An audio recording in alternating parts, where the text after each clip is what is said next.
نحمده ونصلي على رسوله الكريم أما بعد فقد قال الله تعالى في القرآن الكريم وفي القرآن المجيد إن الله لا يغفر أن يشرك به ويغفر ما دون ذلك لمن يشاء صدق الله العظيم. அருமைக்குரிய சகோதரர்களே, பெரியவர்களே, இங்கு நாம் பார்க்கக்கூடிய பாடம் இணை வைப்பை தவிர பாக்கி எல்லாவற்றையும் அல்லாஹ் மன்னிப்பான் என்பதை பற்றி, இதற்குரிய ஒரு சிறிய ஒரு நிகழ்வுகளை பற்றியும் தான் பார்க்க இருக்கின்றோம். அல்லாஹு தஆலா தன்னுடைய திருமறையாம் அல்மறையில் சொல்லும் பொழுது சொல்லி காட்டுகின்றான், இன்னல்லாஹ், நிச்சயமாக அல்லாஹு தஆலா லா யக்ஃபிரு, மன்னிக்கவே மாட்டான், அன் யுஷ்ரிக பிஹி,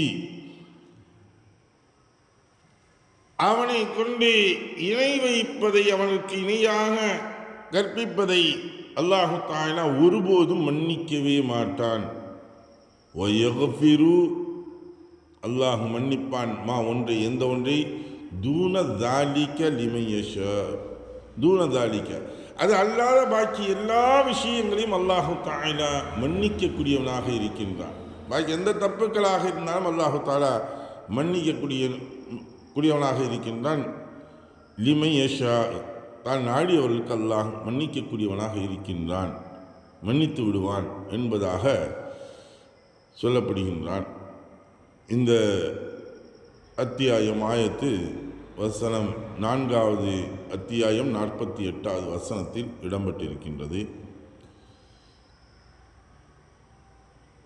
மஅரூம் ரலியல்லாஹு தஆலா கூறியதாவது, நான் அபூதர்தா ரலியல்லாஹு தஆலா அவர்களை மதீனாவிற்கு அருகிலுள்ள ரபதா என்ற இடத்தில் சந்தித்தேன். அப்பொழுது அவர் மீது ஒரு ஜோடி ஆடையையும், அதே போல அவருடைய அடிமை மீது ஒரு ஜோடி ஆடையையும் கிடைப்பதை பார்த்தேன். என்னன்னா, அவங்கள்ட்ட இருந்தது ரெண்டு பேர்த்துக்கும் ஒரே மாதிரியாக ஒரே சமமான ஆடைகளையும் செருப்புகளையும் எல்லாமே அனுப்பிச்சிருக்காங்க. அந்த அடிமைகள் என்று சொல்லக்கூடியது இன்று பணியாளர்களாக இருக்கக்கூடியவர்கள், தங்களுடைய வேலைக்கு இருக்கக்கூடியவர்கள், வேலையாட்கள் இப்படின்னு வச்சுக்கொள்வோம். இப்போ ரெண்டு பேர்த்துக்கு ஒரே மாதிரியான ஆடைகள் ஒரே மாதிரியாக இருக்கிறாங்க. இதை பார்த்த உடனே அவங்க என்ன செஞ்சுறாங்க, ஆச்சரியப்பட்டு இருக்காங்க, என்ன இது, அதை பற்றி அவங்கள்ட்ட கேட்குறாங்க. என்ன ரெண்டு பேரும் ஒரே மாதிரியா ஒரே சம்மா, யார் முதலாளி யார் தொழிலாளின்னு தெரியாத அளவுக்கு இருக்குதே அப்படின்னு கேட்டவுடனே, அப்போ நான் முன்பு ஒரு முறை, அவங்க சொல்கிறாங்க, எடுத்து சொல்கிறாங்க, நான் முன்பு ஒரு முறை ஒரு மனிதரை ஏசி விட்டேன். ஒரு மனுஷன் நான் திட்டேன். எப்படி திட்டினேன்னு தெரியுமா?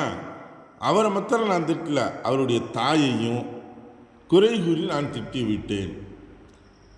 அப்பொழுது ரசூலுல்லாஹி ஸல்லல்லாஹு அலைஹி வஸல்லம் அவர்கள் கூறினார்கள், அபூதரே ரலியல்லாஹு தஆலா அன்ஹு, அவரையும் அவருடைய தாயையும் சேர்த்து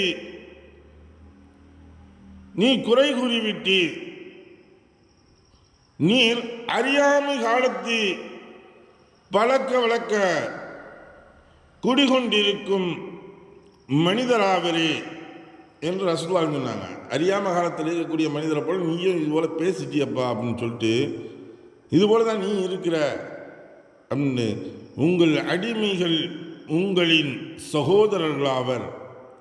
அல்லாஹ் தான் அவர்களை உங்கள் அதிகாரத்தின் கீழ் வைத்திருக்கின்றான். அவங்கள உங்களுக்கு அதிகாரத்தின் கீழே வச்சிருக்கான்.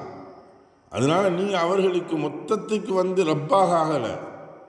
ஒரு எஜமானங்கிறது ஒரு முதலாளி தொழிலாளின்னு கூடிய ஒரு இதானே ஒழிஞ்சு, அல்லாஹ் உங்களை ஏற்றத்தாழ்வில் கொஞ்சம் வச்சிருக்கான். அதனால தான் ஒன்று. அதனால் நீ அவரை இந்த அளவுக்கு பேச வேண்டிய தேவையில்லை.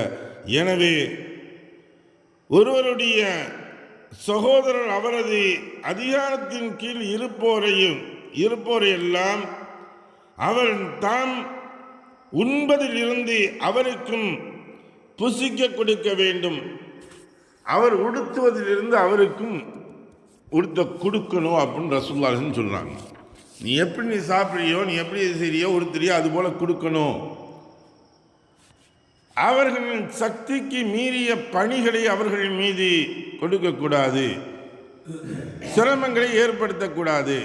சரி, அப்படி ஒரு வேலையை செய்ய வேண்டியது இருக்குது, பணி கடுமையான பணியான ஒரு சூழ்நிலையாக இருக்குது. அப்படி உள்ள வேலைகளை நீங்கள் கொடுத்தா, சிரமமான வேலைகளை நீங்கள் அவர்களுக்கு கொடுக்கப்பட்டால் நீங்களும் அவர்களுடன் சேர்ந்து உதவிக்கு நில்லுங்கள். இதன் காரணத்தால் தான் நான் அணியக்கூடிய இந்த ரசூலுல்லாஹி சொன்ன இந்த விஷயத்தின் காரணத்தினால்தான் நான் அணியக்கூடிய உடையவே நான் அவருக்கு வாங்கி கொடுத்திருக்கேன், நான் அணியக்கூடிய செருப்பவே நான் அவருக்கு வாங்கி கொடுத்திருக்கின்றேன் என்பதாக அவர் சொல்கின்றார். அருமைக்குரிய சகோதரர்களே, மேலே உள்ள நாம் படிக்கப்பட்ட அத்தியாயத்திற்கும் வசனத்திற்கும் இதுக்கும் எந்த சம்பந்தம் இல்லைன்னு நினைக்கிறோம். ஆனால் ஒரு விஷயம் இன்னைக்கு என்ன நினச்சிடலாம் அப்படின்னா, தன்னிடம் வேலை செய்யக்கூடிய பணியாளர்களாக இருக்கட்டும் அல்லது தன்னுடன் வேலை செய்யக்கூடிய தனக்கு கீழே வேலை செய்யக்கூடிய பணியாளர்களாக இருக்கட்டும், அவர்களுக்கு இவர்கள் ரப்புகள் போன்று நடந்து விடுகின்றார்கள். நான் சொல்கிறத செய், நான் பேசுகிறேன், நான் செய்கிறது நீ, நான் என்ன சொல்றேனோ அதை கேட்கணும் அப்படிங்கூடிய ஒரு கட்டளை இடுவது போன்றும் அவர்களுடைய அதிகாரத்தை துஷ்பிரயோகம் செய்வது போன்றும் செய்கின்றார்கள் அல்லவா. இது இவர்கள் தங்களையும் ஒரு அப்தாக எண்ண வேண்டும். நாம் ஒரு அல்லாஹ்வின் அடிமை,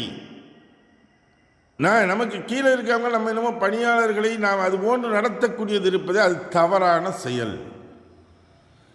எல்லா தவறையும் அல்லாஹ் மன்னிக்கக்கூடியவனாக இருக்கின்றான். இணை வைப்பை ஒன்றை தவிர என்பதன் காரணத்தினால் நீங்கள் எப்படி வேணாலும் தப்பு செஞ்சுட்டு போயிடலாம் அப்படிங்கிறது இல்லை.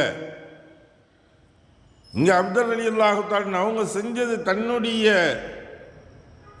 அடிமையை, தன்னுடன் வேலை செய்யக்கூடிய அந்த அடிமையை என்ன செஞ்சாங்க, முன்னாடி ஏசுகிறாங்க, திட்டினாங்க, பேசுகிறாங்க. எல்லாத்தையும் நம்ம பேசிடலாம், நம்மளால் எல்லாம் முடியும், என்ன சக்தி இருக்கு அவனுக்கு, அவன் என்ன செஞ்சிட முடியும் அப்படிங்கிற ஒரு தனாவற்றில் ஒரு திமிர அகந்தையின் காரணமாக அவர்கள் செய்கின்றார்களே செயல்கள், அந்த வார்த்தைகள், சொன்ன வார்த்தைகள் இருக்கின்றதே, அவரை மட்டும் திட்டல, அவருடைய குடும்பத்தை திட்டுறாங்க. இன்னும் சொல்லப்போன நாட்டை இருந்து எல்லா இனத்தை இருந்து எல்லாத்தையும் ஏசல் பேசலாக பேசுகின்றார்களே.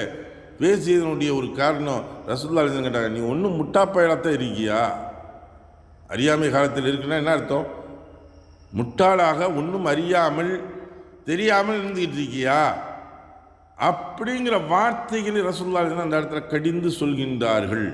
நாம் விளங்க வேண்டிய விஷயம், ரசூலுல்லாஹி அந்த இடத்துல வார்த்தையை கடிந்து சொல்கின்றார்கள். நீங்கள் இதை செய்யாத, அல்லாஹ் மன்னிக்கக்கூடியவன்கிற காரணத்தினால் எல்லாத்தையும் செஞ்சுட்டு போகலாங்கிறத நீ செய்யாத. அது என்ன அல்லாஹ் மன்னிப்பான்னா தான் நாடியவர்களுக்குத்தான் மன்னிப்பாங்கிறத நீ ஒன்று விளங்கிக்க.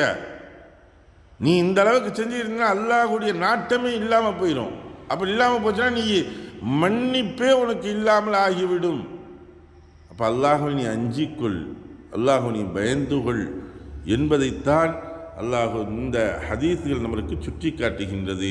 அவர்கள் நம்முடன் இருக்கக்கூடிய பணியாளர்களாக இருக்கட்டும், நம்மளுக்கு கீழ் செய்யக்கூடிய பணியாளர்களாக இருக்கட்டும், யாராக இருந்தாலும் அவர்களையும் சகோதரர்களாக அரவணைத்து அவர்களையும் நாம் அனுசரித்து அன்புடன் அவர்களை வழிநடத்தக்கூடிய நன்பாக்கியத்தை வல்லல்லாஹ் நம் அனைவருக்கும் தந்தார் உரிவானாக. வாஹர் தாவன் அல்ஹம்துலில்லாஹி ரப்பில் ஆலமீன். சுப்ஹானல்லாஹி பிஹம்திஹி சுப்ஹானக்கல்லாஹும்ம வ பிஹம்திக வ நஷ்ஹது அல்லா இலாஹ இல்லா அன்த வ நஸ்தக்ஃபிருக வ நதுபு இலைக. ஆமீன். சுப்ஹான ரப்பிக ரப்பில் இஸ்ஸத்தி அம்மா யசிஃபூன் வஸ்ஸலாமு அலல் முர்ஸலீன் வல்ஹம்துலில்லாஹி ரப்பில் ஆலமீன்.